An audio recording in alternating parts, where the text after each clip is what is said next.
वगड़ में rural health centre जे अमले पारां पुलिस जे ज़ुल्मनि ख़िलाफ़ एमएस डॉक्टर मुज़फ़र खोखर जी अॻवानी में डॉक्टर आसिफ़ कल्होड़ ऐं ॿियनि एहतिजाजी मुज़ाहिरो कयो। उन मौक़े ते डॉक्टर मुज़फ़र खोखर ॿुधायो त वगड़ पुलिस इस्पताल इंतिज़ामिया मथां हरूभरू ॾपड़जी पई आहे ऐं धमकियूं ॾिनियूं पई वञनि ऐं पुलिस अमलदारनि पारां बदइख़लाक़ी करणु मज़म्मत जोॻो अमल आहे। अहिड़ी शिकायत सिहत खाते जे ज़िले अमलदारनि वटि कई आहे। नोटिस वठण बाद इंसाफ़ ॾियारियो वञे।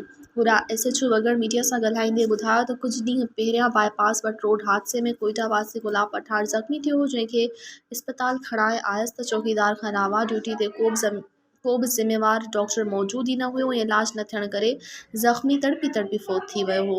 SHO खे फौरी तौर हटाए वञे ऐं वगड़ शहर बचाए वञे ऐं वगड़ शहर जा ऑफिसर बचाया वञनि ऐं वगड़ जी RAC खे महफ़ूज़ कयो वञे।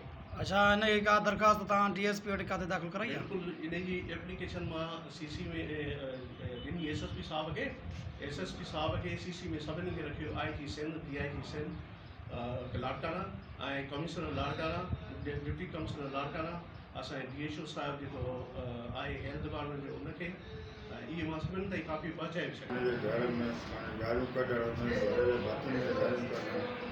इहो हिन जो ग़लति तरीक़ो आहे। ठाणो न आहे हॉस्पिटल जे अंदरि जेको अची असांजे डॉक्टर सां मुश्किल करणु, डेड बॉडी जी पोस्टमार्टम थिए त हुनखे वेझो बि अचणु न खपे।